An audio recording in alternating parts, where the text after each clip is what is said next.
25 जून 1975 ये वो दिन था जब देश में आपातकाल लगा था और भारतीय जनता पार्टी इस दिन को संविधान हत्या दिवस के रूप में मना रही है।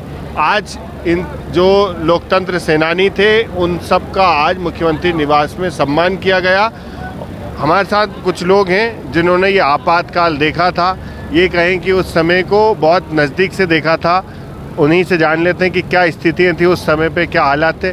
जब ये आपातकाल लगा तो आपकी कितनी उम्र थी और आप क्या करते थे? 22 साल की उम्र थी और मैं भारतीय जनसंघ का काम करता था। उस समय भारतीय जनता पार्टी नहीं थी और उस समय रात में, आधी रात में लोग, पुलिस वाले आते थे घरों पे और जनसंघ के कार्यकर्ताओं को, विधायकों को, सांसदों को गिरफ्तार कर रहे थे। ये भागा भाग पड़ी, इसमें लोग कई फरार हुए, कई पंपलेट फेंके, क्या लोकतंत्र बचाओ, ये काला कानून लगा रही इंदिरा गांधी।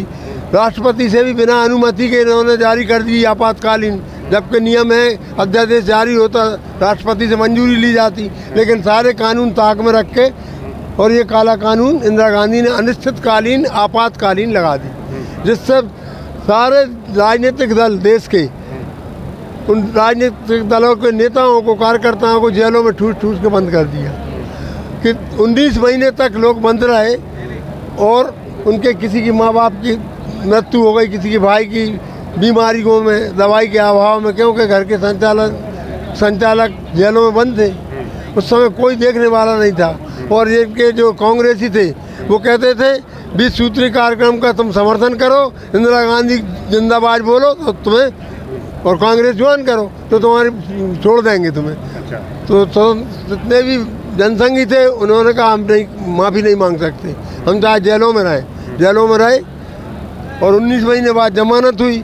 फिर 78 में चुनाव हुआ तो हाँ 77 में, तो उसमें हम लोगों ने लोकगीत बनाया गांव में, जहाँ इंदिरा ने बड़े जुल्म ढाए, बलम बदिया होके आए, खेत छुड़ा लाए चकबंदी में, मकान छुड़ा लाए हथबंदी में और मेरे बलम छुड़ा लाए नसबंदी में। अच्छा आप अंकल, आपकी कितनी उम्र थी उस समय जब आपातकाल लगा था? क्या मंजर देख रहे थे आप? 20 साल की उम्र थी और मेरे को दुकान से ही उठा के ले गए थे, घर भी जाने नहीं दिया। मेरी साहब थी, आओ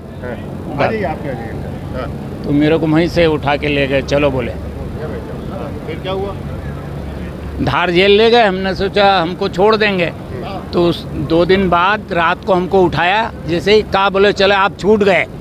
तो ठंड का समय था, हमने कंबल फेंके, बाहर आए तो पुलिस ही पुलिस, चलो तुम दतिया जाओ, तुम जगदलपुर, सब। हम 2 भाई, सगे भाई 2 बनते, एक जगदलपुर थे मेरे बड़े भाई और मैं दतिया जेल में था। अच्छा, तो क्या होता था जेल में आप लोगों के साथ में? बताए जाते हैं, बहुत लोग कहते हैं बहुत यातनाएं देते थे जो लोग आपातकाल के समय बंद किया गया। कुछ जेलों में हो सकता है, हमारी जेल में ये परेशानी तो नहीं थी, भोजन वगैरह भी मिलती थी। धार जेल में जरूर इनको रात में मारा था कुछ लोग, वहाँ हमारे लोग जो थे धार जेल भी थे, 24 लोग थे हम एक छोटे से गांव के, तो कुछ धार जेल में थे, उनके साथ माथाफोड़ी हुई थी तो उनको बहुत मारा रात में। अच्छा, आप लोग जब उस समय आपातकाल के समय काम करते थे तो क्या होता था उस समय? लोगों का क्या मंजर था? लोगों की कैसे गिरफ्तारी होती थी? कैसे लोग कहते हैं कि सब चीज़ों पर पाबंदी लगाती थी, तो क्या देखा था आपने? कोई बोल नहीं सकता था सरकार के खिलाफ, कहीं से भी कोई आवाज़ उठती थी तो वो उसके खिलाफ उसको गिरफ्तार होने का डर रहता था, इसलिए पेपर में तो लिख ही नहीं सकते, आपस में भी चर्चा नहीं कर सकते थे, ऐसा लगता था कोई CID का आदमी तो नहीं सुन रहा है, और एक दूसरे से डरते थे लोग बाहर निकलने में, चर्चा ही नहीं करते थे। ये सब स्थिति बड़ी ख़राब थी बाहर, और लोग एक दूसरे के यहाँ जाते नहीं थे, सब संवाद बंद हो गया था, सरकार के खिलाफ बोल ही नहीं सकता था कोई।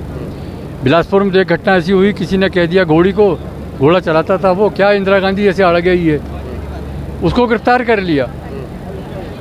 ऐसा किसी को भी अगर शंका हो गई पुलिस को गिरफ्तार कर सकती है, कोई कानून नहीं।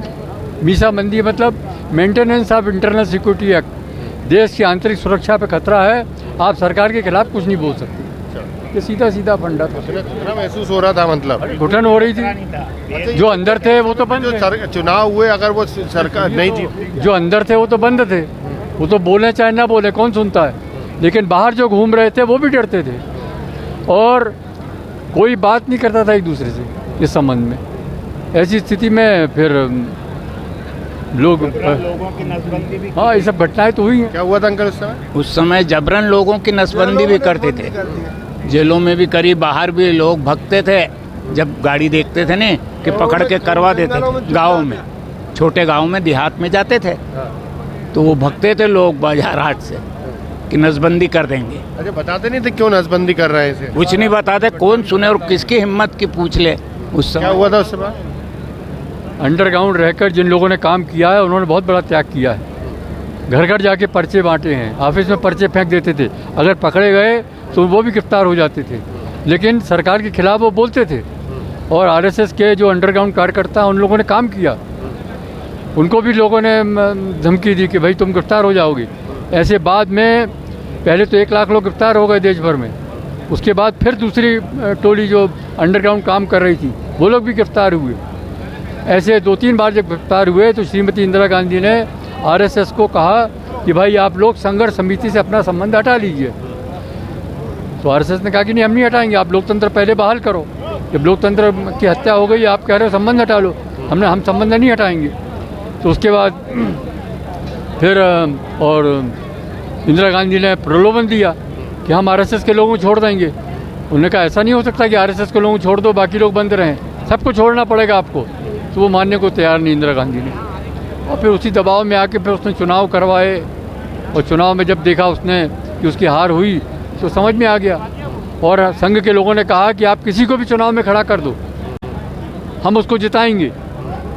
कितनी सीटें दे रहे हो आप, हमारी जनसंघ, उस समय जनसंघ था, जनसंघ को कितनी सीटें दे रहे हो हमको कोई मतलब नहीं, आप जिसको भी टिकट दोगे हम उसको जिताएंगे। और इसके कारण जनता पार्टी जीत के आई भारी बहुमत से, तब इंदिरा गांधी हटी। बिल्कुल ऐसा रहा था मंजर। तो अंकल उस समय क्या स्थितियां देखी थी आपने, क्या कुछ हालात थे उस वक्त आपातकाल के समय? मैं भारत कुमार मांगीलाल महाजन, धर्मपुरी जिला धार का मूल निवासी, और 17 महीने मुरैना जेल में रहा। जितना जेल में भी कष्ट था उतना हमारे परिवारों को बाहर भी कष्ट था। इस प्रकार की लोग नोच के खा रहे थे, गिद्ध लोग जिस प्रकार परिवारों को खाते हैं, मुर्दे को खाते हैं, इस प्रकार हमारे परिवारों को नोचा जा रहा था। बहुत परेशानियां थी।